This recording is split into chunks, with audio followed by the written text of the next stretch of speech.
Right now, Sun Prairie West High School welcomes an acting principal as the school's current principal remains absent.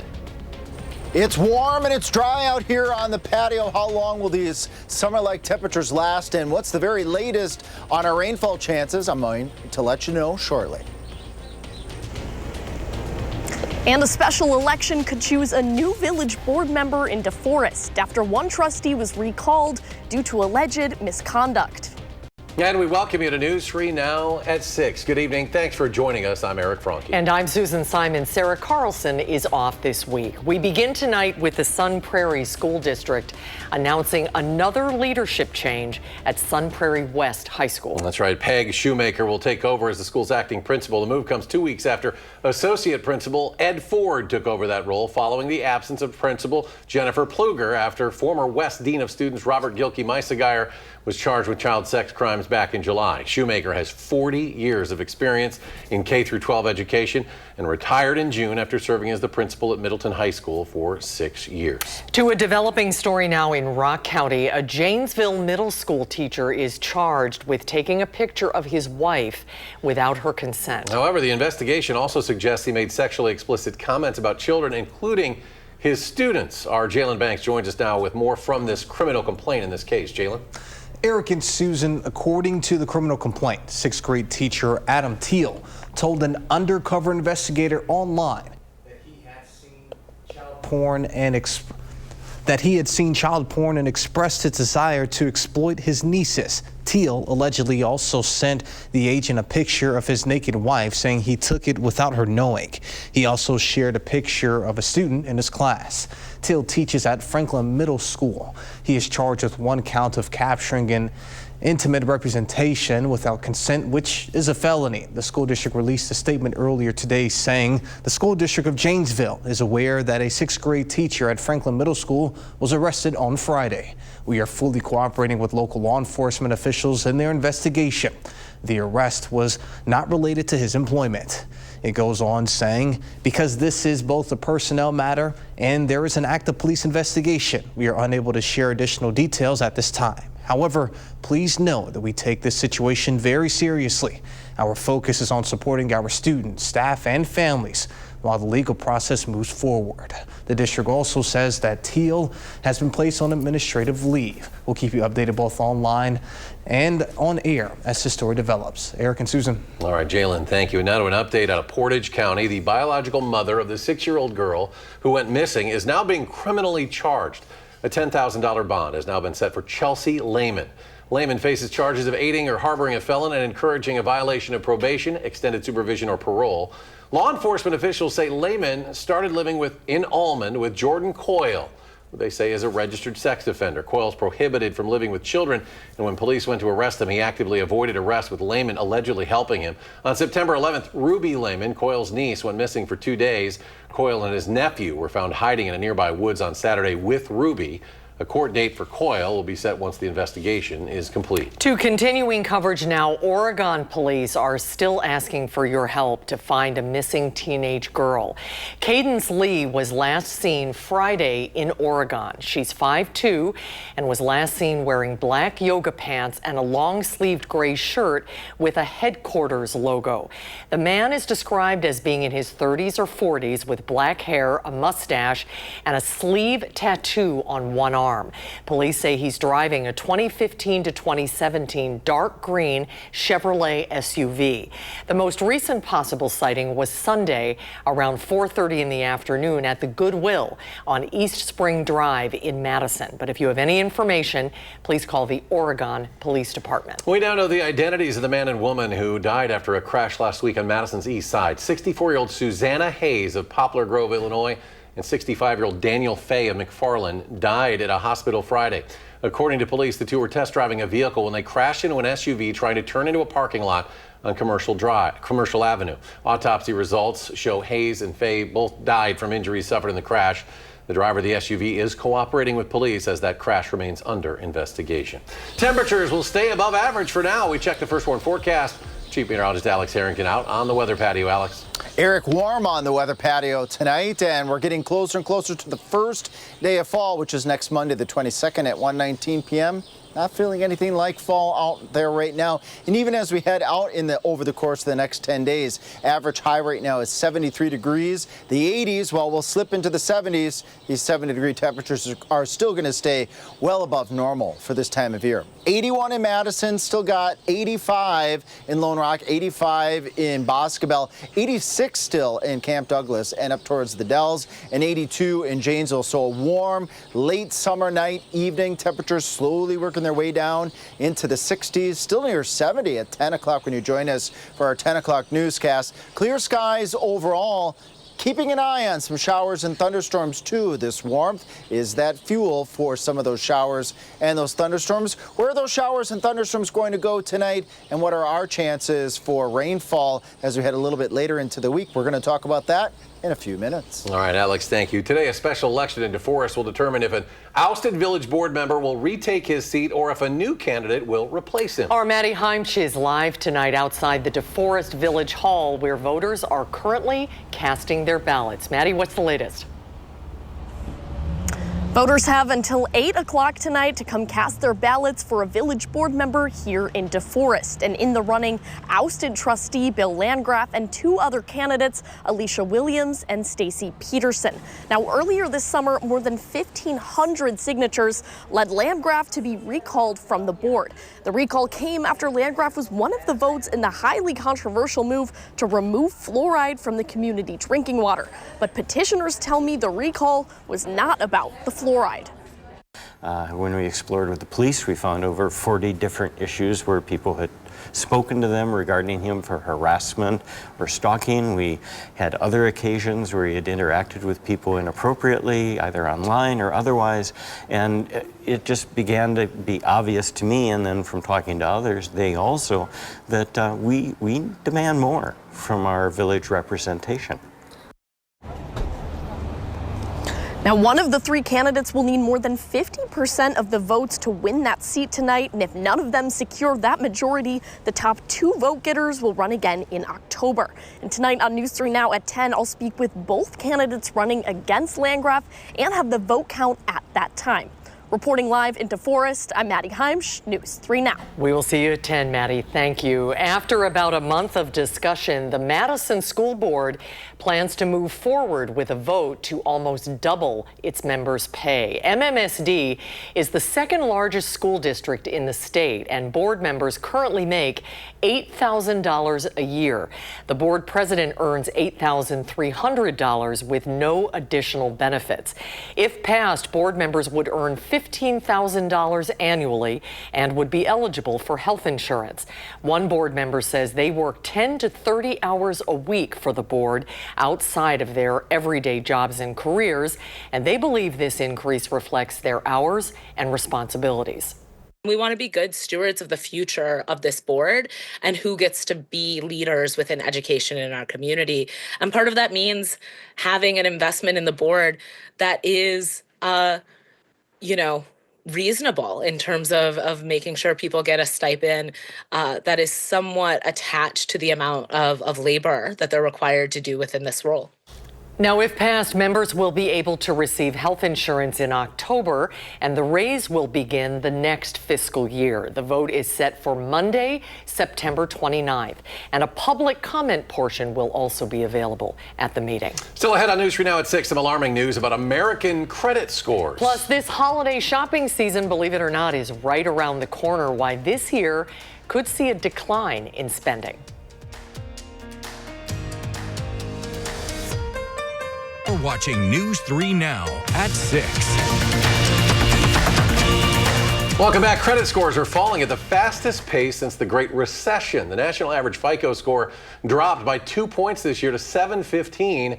That's the most in terms of a drop since 2009. Credit scores are significantly higher, though, than during the Great Recession, but they are down for the second year in a row. And FICO also found a growing share of borrowers are falling behind on their car loans, credit cards, and personal loans. Younger Americans are getting hit with a double whammy, too. High student loan debt and low entry-level hiring as well. Well, we are now 100 days from Christmas. I know you're counting, Eric, but shoppers may be pulling back on holiday spending this year. It's in its annual Holiday Outlook survey. PricewaterhouseCoopers found seasonal spending could decline on average by about 5% compared to last year. This would be the first notable drop since 2020. Our survey showed a pullback in spend, 5% year over year pullback in holiday spend. It's really Gen Z that's driving the pullback. Gen Z intends to spend 23% less year over year.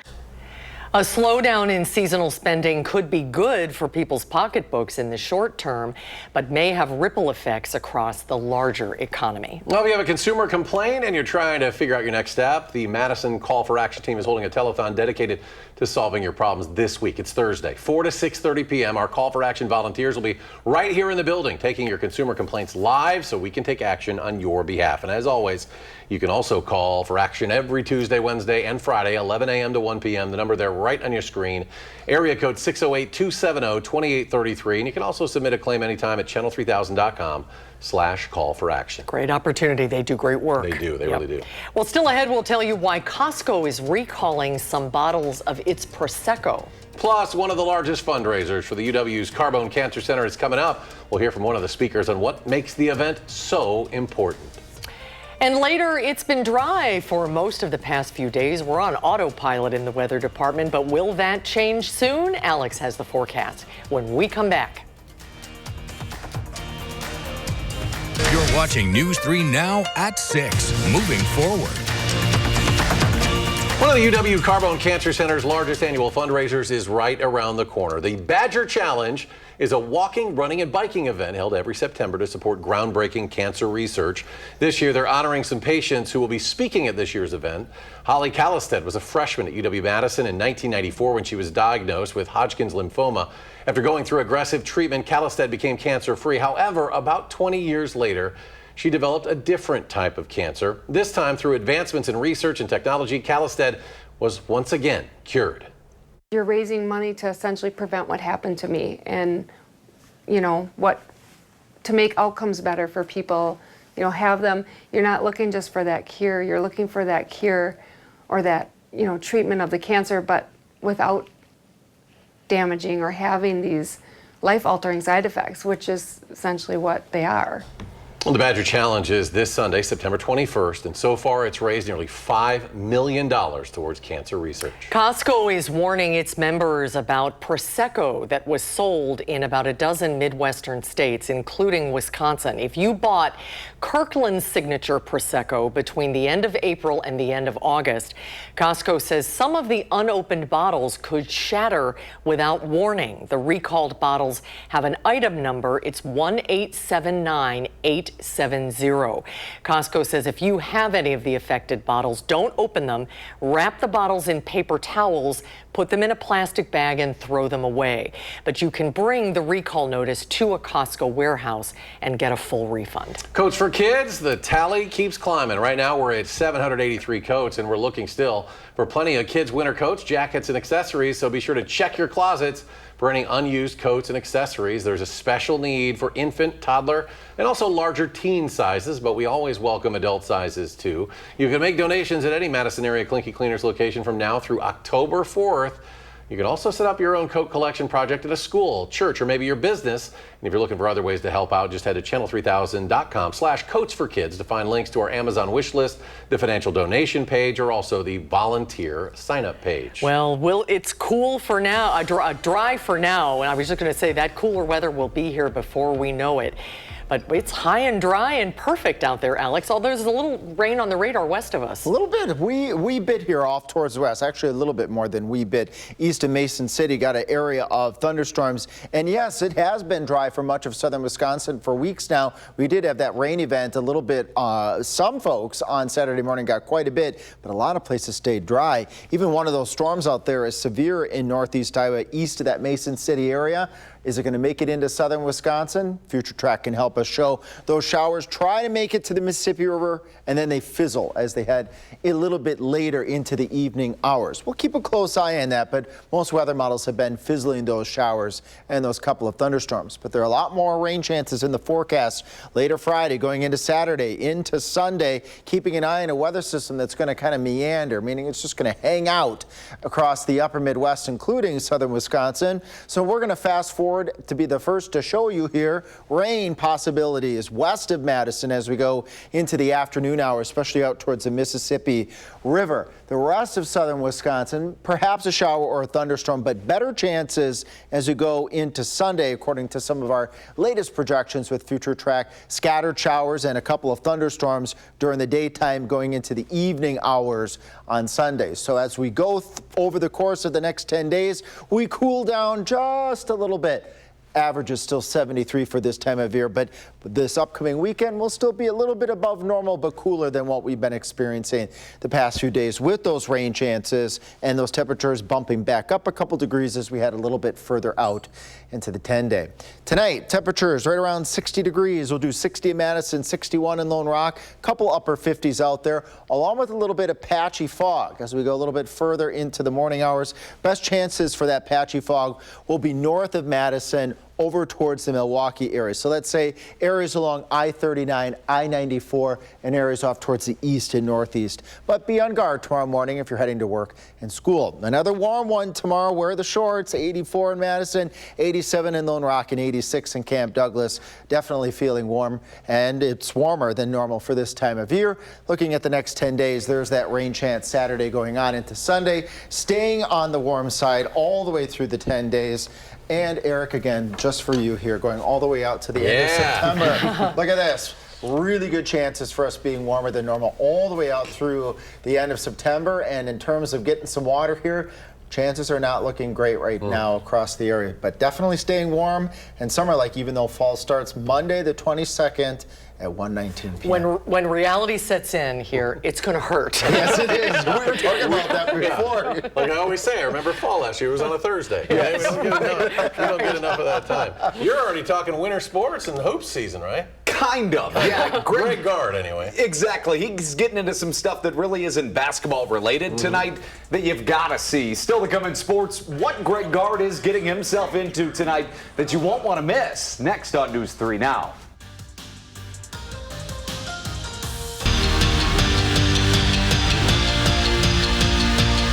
Fresh off of their record-breaking 7th national championship, it should come as no surprise that Wisconsin women's hockey will open their season as the top-ranked team in the country. We found that out today in the USCHO poll and in USA Hockey's poll. Mark Johnson's squad will get 2 of their 3 National Player of the Year candidates back this year as the Badgers look to repeat. Staying on the ice, last week, Joe Pavelski was inducted into the Wisconsin Athletics Hall of Fame. He won a national championship at Wisconsin and is the NHL's all-time playoff goals scored leader among U.S.-born players. Since retiring, he's made Madison his permanent home, so he didn't have to go far to join a legendary Hall of Fame class. It's special, very humbling. You know, there's so many people that help you out along the way, and to get here and be a part of this class this year is very special, and some tremendous people. Our first full year being back in Madison, it's been awesome, and this place means a lot to us. Well, speaking of halls of fame, the Madison Sports Hall of Fame was founded in 1962, and they still meet each week, and they have people out to speak to them every week. For some reason, they invited me this morning. It was a whole lot of fun talking with some folks that love sports and love Madison even more. It's something that I hope to get the opportunity to do again. Switching gears to volleyball, where Mimi Collier means business. The senior outside hitter was named the National Player of the Week this one day after being named the Big Ten Player of the Week. It comes after leading her Badgers to wins over Milwaukee and that ranked win on the road against Georgia Tech. Well, the Wisconsin Huddle is back in full swing. We taped an amazing episode last night with Wisconsin football's kicker, Nathaniel Vakos, that you won't want to miss, and you don't have to. It airs on Friday at 6:30 right here on News 3 Now. And speaking of kickers, Packer legend Mason Crosby was in Madison today helping Andy North raise money for the UW Carbone Cancer Center. On a football side of things, Crosby said, like all of us, it raised his eyebrows when the Packers traded for Micah Parsons. How crazy is that the Packers got Micah Parsons? Like, we pinch ourselves every day, just like, if I had been in that locker room and just be like, how in the world did this happen? I totally agree. And tune in a little early to tonight's Brewers game because Wisconsin men's basketball's head coach Greg Gard is throwing out the first pitch. The Crew just clinched their playoff spot, and they open a 3-game set with the Angels tonight, who were just eliminated from playoff contention. We'll see if Coach Gard has a good arm. I don't know. Maybe he gets it across the plate. He'll be a lot more nervous throwing that pitch. I think so. Than he is before a basketball game, no doubt. Final check of the forecast. A little bit of patchy fog to start off tomorrow morning, especially for areas east and northeast of Madison. So take it easy if you run into a little bit of that fog, and then staying summer-like through and through with the entire 10-day forecast above normal with some rain chances this upcoming weekend. We'll keep another fresh look at that at 10 o'clock using Future Track. All right, Alex, thanks. Thanks, Alex. And thanks for watching News 3 Now at 6. Straight ahead is Entertainment Tonight. Have a great evening, everybody. Hope to see you back here tonight at 10. You can always find us streaming 24/7 on Channel 3000+. We'll see you at 10.